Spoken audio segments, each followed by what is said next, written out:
Well, good afternoon, everybody. It's Jonathan Garber with Flying Chimp Media, and I'm back for another webcast on thriving during the coronavirus crisis. Remember, our goal is not just to survive, but we're looking for people to thrive, both personally, their business, and their employees. So I've got a terrific guest today. Joining me is Neil Rosenblum from BoomTech. And say hello, Neil. Happy to be here, Jonathan. Thank you for having me. Thanks so much for joining us. Neil, give us a quick overview of BoomTech, where you at, what you do.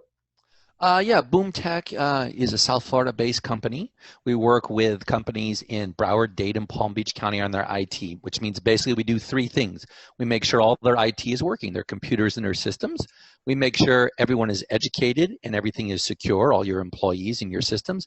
And finally, we help people plan for worst-case scenarios, backup, disaster recovery, and in this case, working remotely. This is the worst-case scenario. You've been training your whole life for this, Neil. So I grabbed my go bag, but I'm staying at home.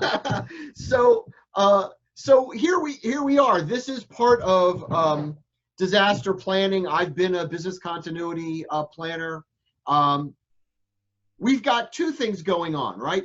Employees are working remotely, correct, like we are, but they're also communicating remotely.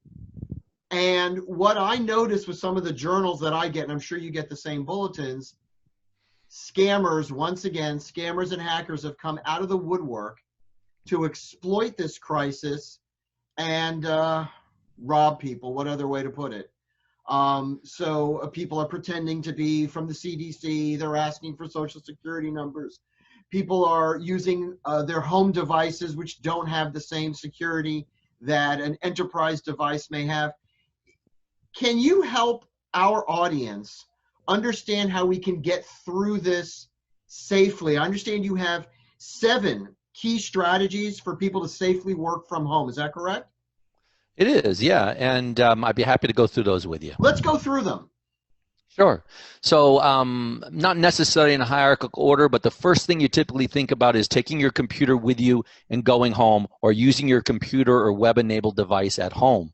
The challenge here is when you're working remote, you really have to maintain security, as you touched upon. And virus software is not the same everywhere. So we employ endpoint security, which looks at viruses at a much higher level than a Windows Defender might, or a Microsoft virus detection that you might have on your home computer. So one of the most important things to us is to make sure that when you take a computer remote, or you use a computer at home at remote, you have the same level of virus protection on that computer as you would have on your working computer at work. Excellent.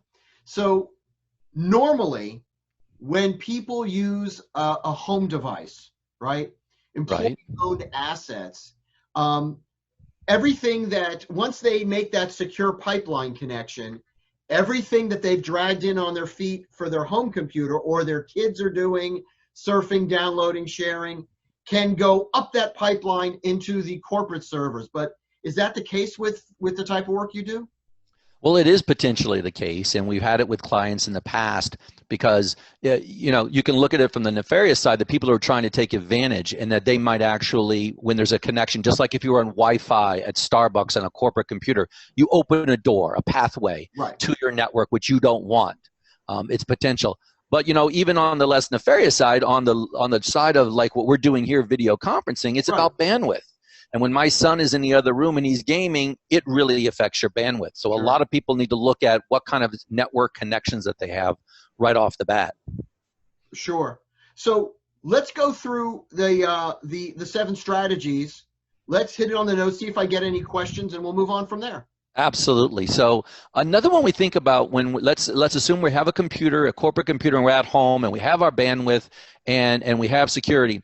Not every application works remotely. So you really need to check before you go remote your time tracking software. You might think that's a typical one. Payroll programs, oftentimes, they don't allow remote access. So SaaS, or software as a service, doesn't always dictate that a computer off-site, connected to your network, VPN or not, will have the same access. So you really need to look at all the software that's necessary to get your business done by job function to make sure it's enabled and will be eligible to be working remote from your computer. And we think of that as our kind of our second tip. Okay. We talked briefly about your network. But that goes to planning, right? That goes to having a continuity plan in place ahead of time. Exactly. I'm a collector of quotes. So one of my favorite quotes is fail to plan, plan to fail. In every disaster, in every emergency situation, the first thing you think is, oh my God, what do I do next? When you have a document, a written document, electronic or printed, that step 1, 2, 3, not only does it calm you, but it ensures that you don't forget a vital step, that you turn on extra bandwidth, that you connect, that you authorize these different things. And you don't have to think of it in the middle of a panic when you're often going to forget something. I worked with a company once, and they had so many people, not in a disaster, but they just had so many people would work from home and do email, etc. over the weekend. They just offered all the employees antivirus licenses. Just gave it to them for their home computers because they were so cheap when you bought a bundle.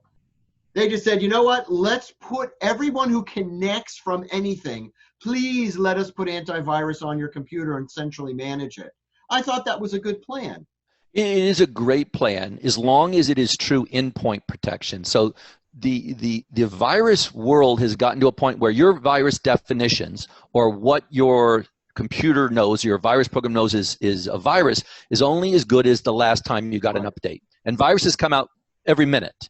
So true web root virus protection or endpoint at every computer, but it's called web root. What that does is that looks at behaviors of software and malware. And if it looks at something and says, this doesn't look just right, it could be a virus, it isolates it, and then you can look at it later. That's the type of machine learning, that's the type of software when it comes to virus protections you really need to have in place today. The stuff that typically comes with Windows is just fine for a consumer, but when you're protecting your business and your livelihood, you really need to take it to the next level in virus protection. I tell people, if it's free, you're probably getting your money's worth. Yeah, that's a good way to put it too. Like I said, I collect quotes. I'll use that one. You got it. All right, what's your third tip? So we talked briefly about your network and how much it can handle. So typically in an office, when you're working on a network, you're at a certain level. But the moment that you move people outside who are accessing your network and your server through a VPN or a dial-up or a logmin, all sorts of different ways, the tax on your network is going to be much greater. And what you might need to do is call your internet service provider, upgrade your bandwidth so you're prepared for that, so you can communicate. Keeping in mind that when we do like a video conference like this that's two-way, not only is it important to be able to download, for me to pull your image, but also to feed back. So bandwidth up and down are both very important and something to keep in mind in this case. I think a lot of people focus on a download speed, but they don't realize there is an upload component, and they're not the same. They're usually way out of proportion to each other. And when we are doing streaming video, which you think about it, how long ago were people not streaming video, and now everybody is. You got to up your upload speed as well in order to have parity and not have the latency. Excellent. That's exactly right, because we're only used to download. Oh, exactly. That video looked watching great. Movies, Netflix, those kind of things. All right, so what's the fourth big one? So now let's talk about your phones. I was actually just talking to somebody about this. I'm very lucky at my company. I literally picked up my phone, unplugged the power and unplugged the internet connection and brought it home and plugged it in to my internet and power, and I have the same phone number. I didn't have to program anything. I didn't have to worry. I pick up, I dial an extension, I get my boss who might be 3 states away in that case. So not every phone, much less every internet-enabled phone or voice over internet protocol has the same technology built into it. And looking at that and making sure that your phone can be configured so you can work remotely with the same exact number, the same extension you have is to us the next tip and an important area to really look at. I think if you are a business that is focused on customer service, this is the time you have to be reachable by your clients. So even if not every employee is taking their phone home and pretending that nothing has happened, somebody has to be able to take calls on that main line. It's got to be at least forwarded to somebody's cell phone, or as you said, if you've got an enabled voice over IP, let them take it home, plug it in, maybe take turns answering the calls from panicked clients. So great tip, great tip. I called a company today who I've been working with, and there was no answer and there was no voicemail. I don't know if they're working remotely or not, but I will tell you this, again, collector of quotes, a sign of no business is a business with no sign. Right. So it's very important that you can still pick up the phone. People need to be reassured, whether you're working remotely or not. You need to communicate with your customers or your clients and make sure they understand, even while you're working remotely, everyone's 100% up to speed and we're still able to take care of your needs. You know, I think that point can't be overemphasized because it really goes to the heart of service, and a servant leadership heart is, if you're not there for your customers in a crisis, they're not going to be there for you on a clear sunny day. Absolutely. You got to take care of them. All right, great tip. How about number 5? So we talked a little bit about programs that you might have to that don't actually work from the cloud, even though they're software based from the cloud. But there's also licensing issues. So let's suppose I work with a travel agency client and they have a specific CRM, customer relationship management software they work, but they only have so many licenses for remote. So just assuming a cloud-based software program, even if you have the bandwidth, will work remotely can be a fallacy. And you need to make sure that you have enough licenses in place that everyone will be able to take advantage of that software in a remote situation. And that's a really important thing to keep in mind. You know, that goes back to planning again. I think the world got caught flat-footed by this. I wouldn't point a finger at any particular person, leader, country. I think the world got caught flat-footed. But do you guys provide this kind of continuity planning as a consulting engagement for the IT space? Actually, we do. So our business is called Total Peace of Mind. That's our product. And as I mentioned before, it does 3 things. We make sure that you're up and running all the time. We make sure that everyone's educated so they're secure and your systems are secure. And the last and most key component, because someone will attack you, you will have a disaster, is backup and disaster recovery. You need to be prepared for the worst case scenario as well as the best case scenario, right, and have that written down. So we walk all our clients through that. We help them set it up because we know the questions to ask. We've done it many, many times. It varies by industry. It varies by company, so it has to be tailored. But at the same time, there's key components. And it's not just backing up files, as some people think the way to do it is backing up files, because if you have to lose a server or a computer, putting your files on it is only one step. You have to restore all the software programs. You have to reconfigure everything. We're talking hours and hours. A true backup, and just to digress for a moment, includes an actual image of the computer and everything that's on it. So when you put your files back on after the image, it's like nothing has changed, and something that can take an hour or 2 versus days potentially. So it's really, really important to think about it. Don't just back up your files with one of the main brands out there, because that's not a real backup of your computer, only of your files. So the kind of backup you're talking about, let me just make sure I get it straight, because most people listening are not technical. They're not they're lay people, right?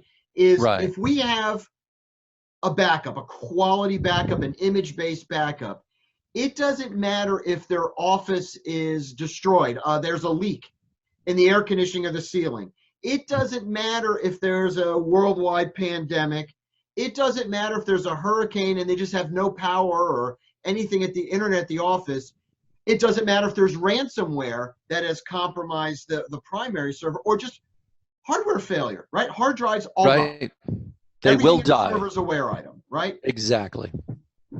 Great. So we got the backup. We know no matter what, we could get the backup and running again, as long as that backup is also kept off site. Never put it right with. We always back up locally on every hour, and then multiple hours will back up online to the cloud.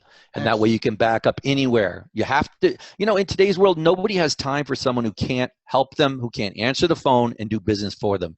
You have to plan this way. I think almost in every industry, you have to be prepared. It's funny because, Flying Chimp, we deal with search engine optimization as one of our services. Right. And I tell people, I can get you to the first page of Google, okay? People will call you, but if you're not there to answer the phone, they just go to the next one. Showing up high on a search ranking is not the same as money in your pocket. It means you have the opportunity before everybody else. What you do with that opportunity is up to you. You've got to have a human being answer the phone provide answers and service. Because as soon as someone can't get through or has to go through some automated BS, they hang up and go, who's the next one on Google? They don't care. There's Jonathan, no loyalty at that point. You know what I mean? Perception is reality. If I call you and I can't get through, you're out of business. You're not available to help me. Yeah, exactly. Right, and I go right on to the next one, whether it's factual, whether you were on another call or not. And it's so important today. It doesn't matter. Absolutely. All right. Are we up to tip number 6? We are at tip number 6. I want to make sure I didn't miss any. Thank you. I appreciate that. And I think this is one of the biggest ones. There are people, rightly so, very, very scared. And when you get in situations like this and you don't have the plan, you jump. And maybe you don't have the precautions you had in place. I want to tell you right now, the increase in cyber crime is gone crazy. The amount of emails, click here to get the mask, click here to learn more. Every company I have a relationship with, every airline has sent me an email. I'm getting inundated with emails. The challenge here is an employee is going to get an email because they're being inundated, and they're not going to look carefully to see who it's sent from, or it'll look like it's sent from somebody official, but it won't be. And they're going to click on the link. The moment you click on that link and you go to the website, a doorway is open, and now your security could potentially be breached. And the liability is not just getting your business back up and running. That's a fallacy. The liability here is you have to notify everybody. You have to hire a forensic investigator to find out actually what was done so you can protect it and what was stolen. You have to do remedy. You have to worry about your public relations. It's amazing how many people out there don't realize all the ramifications. It's the tip of the iceberg when you answer or click on that link and the door opens too wide. So the weakest link in the security chain is always the employees. Well, one of the things we always say is security isn't something to be solved, it's something to be managed. But the biggest risk in security has been and always will be you and me. It's your employees. And it's about training them so they're educated, they know what to do. If they have a question, stop. Right. Don't open it. Don't even worry about it. You know, you had the old days of having a spam filter and looking at it once in a while or something. We're so far past that. And really where we're going, and I think you're going to see this at the end of this year and more, is dual factor authentication. Where like today, when I log into our main CRM program, which is huge for our company, I have to open a secondary program. I have to enter a code and get a code that's only good for 20 seconds. And then I enter it in to the program to start the program. Or I'll get a text right on my cell phone that I have to enter to verify that I'm on my phone. It's me actually accessing it. By the way, I mean, people could and should be using two-factor authentication on their social media, on their Facebook, on their LinkedIn. They, on the individual level, should be using that now. I will tell you still the most popular password in America is password 1234. Whether you believe it or not, people still do. They put the 1234. Wow. Yeah. Or maybe they go 1, 2, 3. People aren't thinking about it. Really lazy. Lucky, my son's a computer scientist. He told me I had to upgrade all my passwords years ago, which I have done. And it's a policy today. And we rotate passwords. We require every employee to update their password every 20 days. And it can't be the same password as you had before. Wow. You really have to be sensitive to this. One of the things we do when we start with the new client is we look at their server, we look at their workstations, and then we go out to the intranet and we go to the dark web and we look to see if any of those passwords or anything related to their domain, their .com domain, is on the dark web. And then we show them what it's worth and we ask them about these passwords. So looking at that and auditing that kind of leads us into the 7th tip that we have at BoomTech, and that is training. Now, it might seem very simple. Okay, Jane, you work from your home office the same hours you worked before, and here's your computer, and you answer your phone. But there's a lot more to that when you're working remote when it comes to training employees. Are you having webinars? What's the schedule? What software do we use for webinars? What's acceptable and unacceptable? I think a lot of people fear when they don't. Well, they fear that their employees are just going to goof off, that they're not going to be putting the time in. So it's a simple thing to manage. You have a to-do list. People get their to-do list done.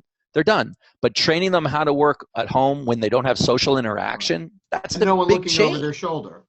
Exactly. And no one to chat with. I mean, for many of us, being at work is a social experience as well. Yeah. That's the old water cooler or coffee pot. And hey, there's nothing wrong with that. A lot of information can be passed that way. So that is all 7 of your tips for safely working at home. Neil, thank you. You know, it reminds me, last year, we had a close brush with a hurricane in South Florida. We did. And I don't know where anybody else is watching this now, but Neil and I are both in South Florida. But we had a close brush with a hurricane. We had to shut down our office. We had to take all the computers up off the floor and put them in garbage bags and, you know, unplug everything. And it missed. Now, I've been through some pretty serious hurricanes, including a Category 5. I was down in Miami for Andrew. So I don't regret missing a hurricane. I've been through enough of them. But I said about that close brush, I goes, well, it was practice. We found out what worked. We found out what didn't work. I hope that this COVID-19 crisis is over quickly. I can't control that, but if nothing else, I think it's a wake-up call. You know what I mean? It's a practice for everything that could come, and no business or individual or entrepreneur or business owner should come out of this on the other side having not learned something.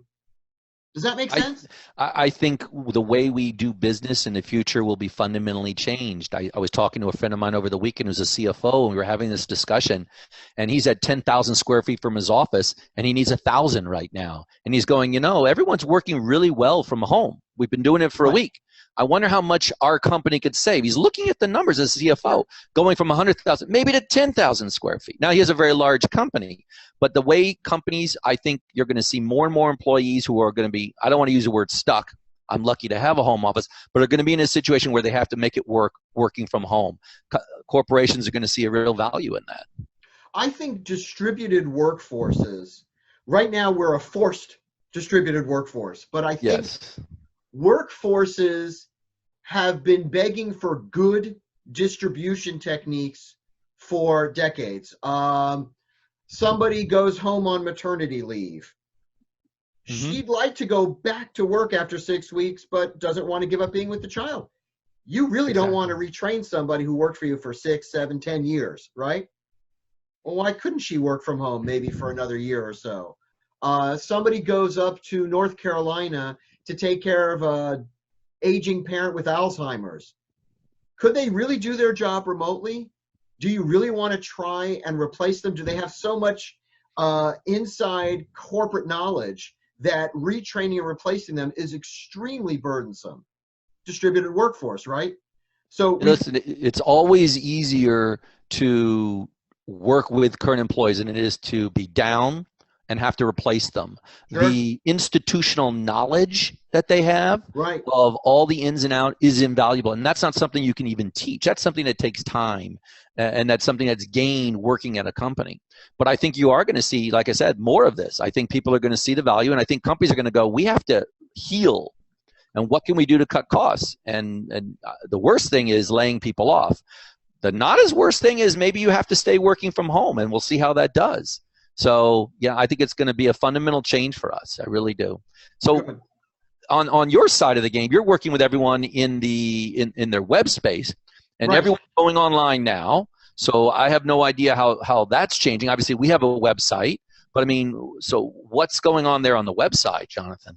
Well, we are actively working every day. Our office is distributed, but not closed. We are we're working on a couple of new websites right now for people who are trying to serve people through the crisis, and also people who are positioning themselves for a recovery because they're not ready to pack up their business and say, that's it, I'm done. They have no alternative. So there's two things. One is letting your clients, your market, know that you're open for business. Right. So we've gone back to all of our clients, particularly those in law. That's a big vertical for us. And we've put up pop-ups on their website. You go there, it's going to pop up window and say, hey, video consultations are available now. So that an attorney can consult with a client. You can even scan and send documents. You can take pictures with your cell phone and send them. It's no big deal. And our clients are letting their clients know that they can still work with them on time and services and consulting. So we've gone back and we're adding those pop-ups. We're helping clients learn how to use this technology and be effective with it. We are jumping in and continuing and expanding our search engine optimization for clients. And you may think that's nuts, but this may go on for a couple of weeks, but your web ranking position, you got to wear that for a long time. And when there's a smaller pie, Neil, right? On the other side of this, there's probably a smaller economic pie.